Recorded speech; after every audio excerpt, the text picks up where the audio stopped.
Ser podcast.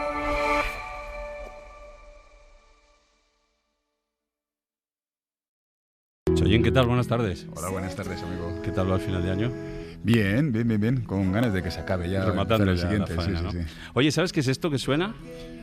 No sé, no conozco el cantante. No, dime que no lo sabes, que yo contaba con que no lo sabía. No lo sé, desde luego que no. No, venga, continúa. No, dime. A ver, es David Touré. Te lo voy a explicar. Como yo sé que a las 5 luego me vas a dar un repaso, porque ya sé que tu sección de música, todo por la música, va a estar dedicado a descubrimientos del año, y si han sido descubrimientos del año para ti, no te cuento para mí, pues he pensado en tomarme una especie de revancha anticipada, ¿no? Es una revancha preventiva. Digo, voy a poner algo que no conozca Chollín. David Touré vive ahora en Montreal, pasó más de 20 años en París, se crió en Senegal, pero había nacido en Mauritania, y por ahí es por donde quiero empezar, por Mauritania. No está muy lejos de España, pero sabemos más bien poco. Si miras la Wikipedia, pues claro, básicamente lo que te dice al principio es fronteras, ¿no? El noroeste de África, limita con el Atlántico, con Senegal, con Malí, con Argelia, con el Sáhara Occidental. Hasta ahí más o menos igual si sabíamos situar el país en el mapa, ¿no? Si seguimos leyendo, pues la religión es el Islam, la lengua es el árabe, se habla mucho francés. Y un poco más abajo, en esa misma web, encontramos ya este párrafo. Antes de adoptar su nombre actual, Mauritania era conocida en el mundo árabe como el país de Chinguetti, en referencia a la ciudad de Chinguetti, un importante centro comercial, religioso e intelectual. Jerónimo Carrillo, buenas tardes. Muy buenas tardes. Bueno, tú sí sabías dónde estaba Chinguetti, ¿no? Sabías dónde estaba. Sí, pero no te creas que desde hace mucho, ¿eh? Desde hace unos 5 años o así. Pero desde hace 2 eres un auténtico experto, porque 2 años es el tiempo que lleváis trabajando en el documental La Duna de Chinguetti, del que eres productor. Dinos en pocas palabras qué historia cuenta este documental. Pues mira, La Duna de Chinguetti lo que trata es una película documental que trata de poner en valor el riquísimo patrimonio que hay en el país, específicamente el que se alberga en la biblioteca en forma de documentos, de manuscritos, que muchos de ellos además provienen de la época andalusí. Y esto lo hacemos contando la historia de 2 amigos saharauis que van buscando un documento familiar a través de estas bibliotecas y de todas estas ciudades sagradas del desierto mauritano. O sea, hay un fondo ahí de ese patrimonio cultural que habéis descubierto en Mauritania, ahora hablaremos de eso, y hay 2 historias personales que sirven como vínculo, ¿no? con ese patrimonio cultural. El proyecto, según leo en vuestra web, arranca, aquí decís, un Land Rover y 2 amantes de las causas perdidas. Desarrolla esto. Bueno, para que se entienda bien, esto hay que hablar de Humancop. Lo primero, la organización, la ONG con la que nosotros trabajamos, yo en concreto del año 2017, es una ONG que elabora planes de salud integral. Empezó trabajando en los territorios liberados del Sáhara Occidental. En el año 2020, debido a la ruptura del alto el fuego con Marruecos, pues tuvimos que desplazarnos a la zona mauritana, siguiendo a toda esta población beduina que no podía seguir viviendo en su propio territorio. Y al llegar allí a Mauritania empezamos a establecer el proyecto de salud. Uno de esos proyectos que teníamos lo hicimos en la ciudad de Chinguetti. Y por las tardes, cuando teníamos ya tiempo libre y podíamos pasear tranquilamente por la Medina antigua, pues fue cuando conocimos las bibliotecas, los manuscritos, y se creó una chispa. Y con un amigo, en concreto el coproductor de esta película documental, José Manuel Almeida, pues me propuso hacer un viaje en un Land Rover del año 80 y tanto y a atravesar el país entero, sin más ayuda que una pequeña aplicación que encima no funcionaba sin internet, así que no sirvió prácticamente de nada, y eso nos dio pie a conocer el resto del país y este rico patrimonio. La combinación Almeida-Land Rover es imparable, ¿no? ¿Fue a buscarte con el Land Rover o cómo fue? Literalmente, o sea, me dijo, ¿qué hace en mayo? Y yo le dije, bueno, se casa mi hermana. Él me dijo, pues, ¿qué día? El 7, no te preocupes, el 8 estoy allí. Yo pensaba, él es muy bromista, yo pensé que esto no iba a ser real, pero efectivamente, cuando llegué a casa ese día, porque pensaba que aquello era una invención, no, efectivamente el tío estaba con su Land Rover, su cara de pillín que le caracteriza.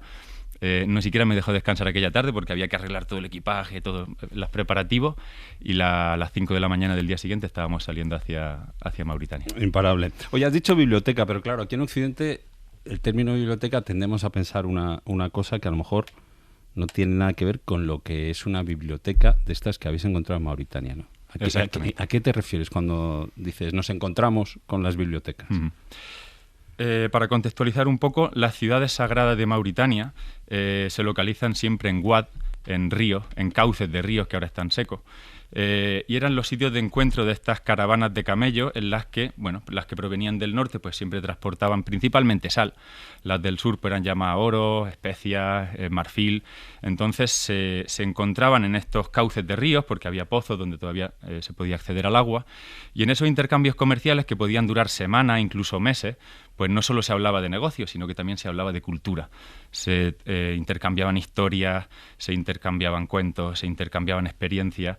Iban incluso en algún momento esas caravanas iban con escribas para que pudiesen copiar esos libros, esos manuscritos que les interesaban.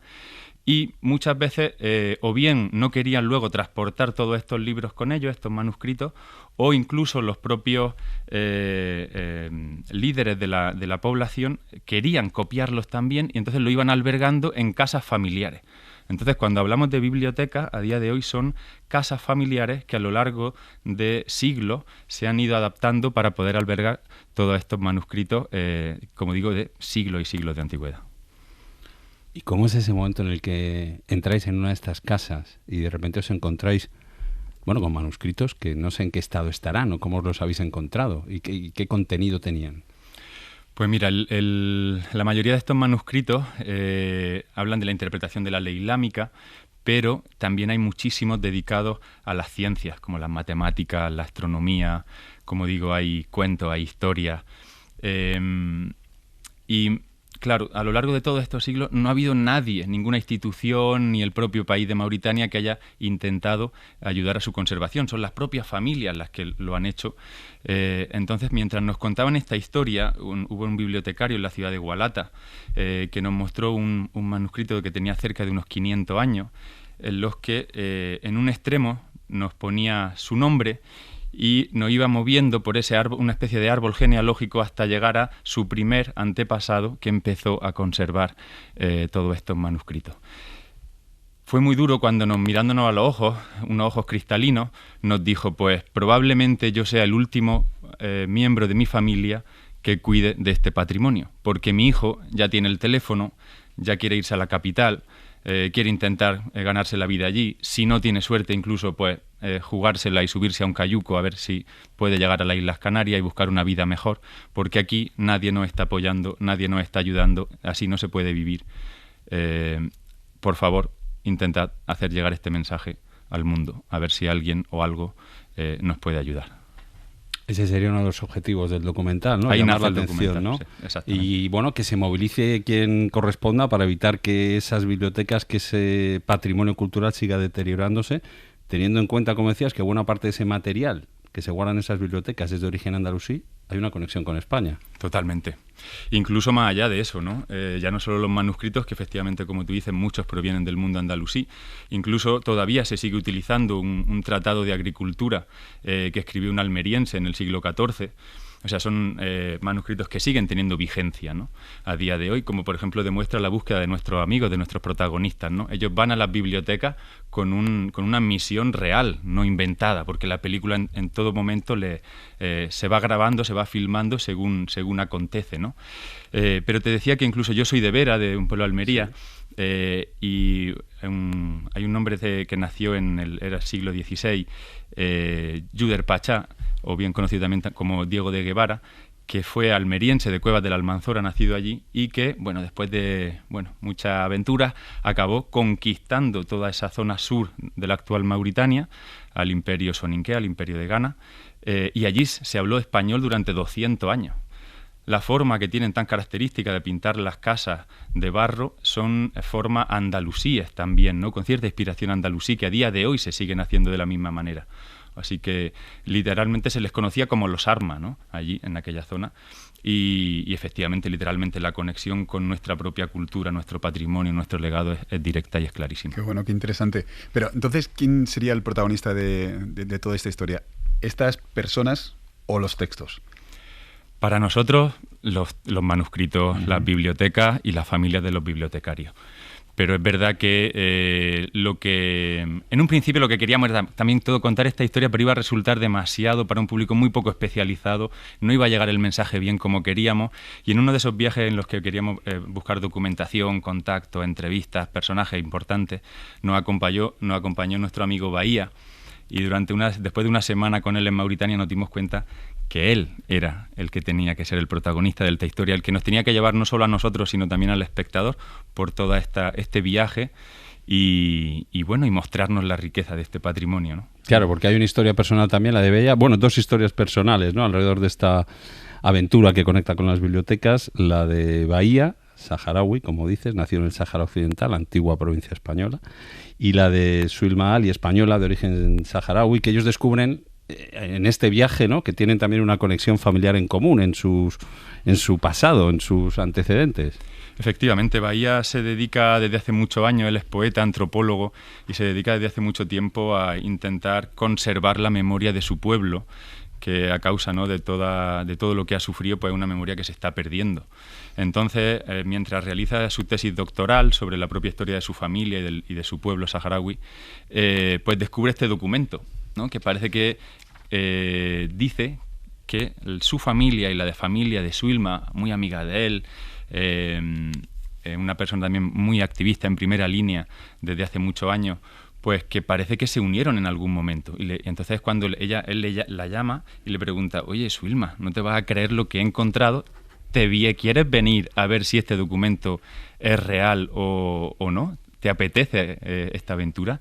Y Suilma, por primera vez en su vida, vuelve a la tierra de su padre, a la tierra de su ancestro, a ver si este documento efectivamente es real. Se incorpora al viaje a ese Land Rover de Almeida. Exactamente. Sin dudarlo, además, hay que decirlo. Oye, ¿por qué es tan difícil para los saharauis, ciudadanos españoles, como decía, hasta el 75, no lo olvidemos, conocer sus raíces, recomponer su árbol genealógico?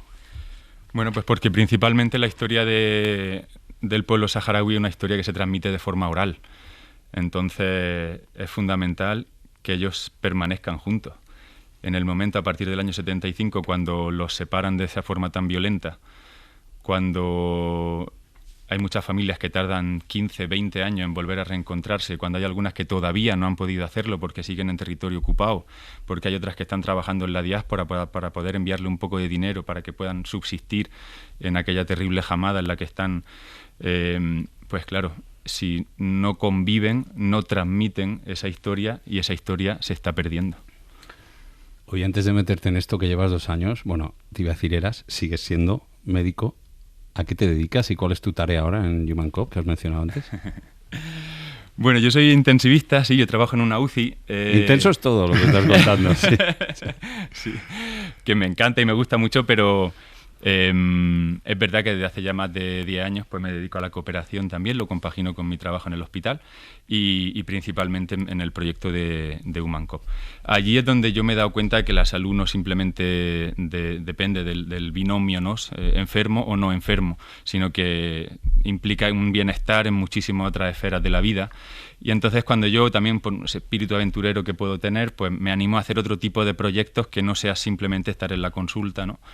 Y bueno, sin duda este es el más loco, eso está clarísimo, ¿no? Yo ya te lo digo que nosotros hicimos esto con la idea de un pequeño corto, un pequeño vídeo que se pudiese difundir, pero jamás que esto alcanzaría las cotas que está alcanzando, ¿no? Es que estaríamos de acuerdo en que los primeros que cambian en ese Land Rover, pues eres tú. Sin ninguna duda. Claro. A nosotros eso nos cambió la forma de vernos a nosotros mismos, de ver al país en el que estábamos trabajando, de ver incluso a nuestro propio país, nuestra propia historia, nuestra propia memoria. O sea, ha sido un viaje iniciático en muchísimos sentidos. Sí. De 2 años de momento, está casi terminado porque el documental está ya en fase de montaje, falta terminar ese montaje y presentarlo.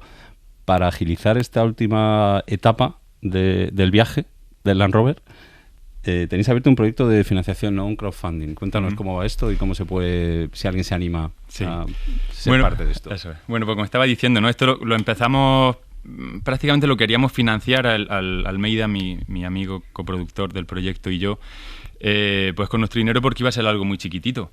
Lo que pasa que, como digo, esto como ha ido creciendo tanto, pues ya intentamos conseguir algunas subvenciones que por muy diversos motivos pues no se adaptaban muy bien a nuestro tipo de proyecto, porque nuestro proyecto es autofinanciado, es colaborativo, no hay ánimo de lucro. Y a pesar de todo es absolutamente profesional, porque el equipo con el que contamos es totalmente profesional, pero llegó un momento en el que tanto Almeida como yo pues ya se nos vaciaron los bolsillos. Entonces pensamos en que había que empezar a buscar otras líneas de financiación. Esos momentos de decir, ¿qué hago yo metido en esto? Si yo soy médico y tengo ya mis cosas de intensivista, ¿no? ¿Cuántas veces me ha llegado ese momento, Rafa? No te imaginas. Pero efectivamente... Pero no te hundes y dices, algo al que hacer. Al revés, nos crecimos. Este es un proyecto en el que ante las dificultades nos crecemos y bueno, pues hicimos esta campaña de crowdfunding en la que tengo que decir que estamos contentísimos. Se acaba ahora hace un día, 36 horas, no solo por el dinero, que se han alcanzado los objetivos de sobra, sino por la retroalimentación que hemos tenido del público, la cantidad de proyectos que están surgiendo de esto, ver cómo la gente se interesa, cómo te das cuenta de que realmente no conocemos bien nuestra propia historia, ¿no? Y cómo vamos a conocer bien nuestro presente y afrontar nuestro futuro si si ni siquiera conocemos bien de dónde venimos, ¿no? Claro. Entonces, de Cuevas de Almanzora, allí marcando estilo en Mauritania, ¿no? Pero bueno, ese proyecto se ha acabado, pero abrís otra etapa. Sí, abrimos otra etapa. Sí, lo hemos hablado con la plataforma de goteo. Ahora por temas internos de ellos tiene que pararse ahora por fin de año y demás. ¿Sí? Se reactiva el viernes, el 2 de enero, a las 7 de la mañana ya está otra vez funcionando. Pero mientras tanto, si hay alguien ahí con interés y quiere apoyar y ansioso de verdad y no puede más, a través de Humancop puede en la página web puede hacer una donación. En el concepto poner donación La Duna. Va a disfrutar igualmente de las mismas ventajas fiscales que disfrutaría de la plataforma de goteo. Somos la misma gente, somos el mismo equipo, el mismo fin, y como digo, sobre todo ahora mismo es terminar montaje, hacer postproducción de sonido y de imagen y a presentarlo. Y quien no esté ansioso, a partir del día 2 en Goteo, La Duna de Chinguetti. Jerónimo, vamos a cerrar con... Claro, no hemos dicho que Suilma Ali es cantante también, española, pero de origen saharaui, y ella ha compuesto una canción para esta película documental. Cuéntanos la historia de esa canción. ¿Qué cuenta? Bueno, esto es una de las subtramas que hay en la película. Hace ya bastante años la esclavitud persistía, ¿no?, en el país de Mauritania. La familia de Bahía iba a los mercados y un antepasado suyo cruzó mirada con una esclava con la que hubo una conexión muy intensa. Él decidió comprarla para inmediatamente darle la libertad. Ella, como gesto de gratitud, dice que para ella la libertad era poder convivir el resto de sus días con esa familia. Por lo tanto, esa esclava, la que deja de serlo, empieza a formar parte de la familia de Bahía, y Bahía le escribe un poema, y durante el viaje, que significa la película, o que hacen durante la película, Suilma le va haciendo o musicalizando este poema hasta el último momento en el que ya llegan al final. Pues con Yuma, que así se llama esta canción, vamos a despedir. Jerónimo Carrillo, médico intensivista, cooperante de Humancop y productor del documental La Duna de Chinguetti, a partir del 2 de enero de este viernes. Quien quiera unirse al proyecto, en goteo.org. Gracias y suerte. Esperamos ver el documental en 2026. Muchísimas gracias. A tu izado altar, que los caprichos del más allá en paz aposentan el cálido vientre de ladrar. Vengo de peregrina, persiguiendo los pesares de las tinieblas de tu memoria negra. Chuma intento descifrar, chuma intento adivinar tus días, tus noches, hace un siglo ya, varada chuma en esta duna. Descansa chuma en esta duna.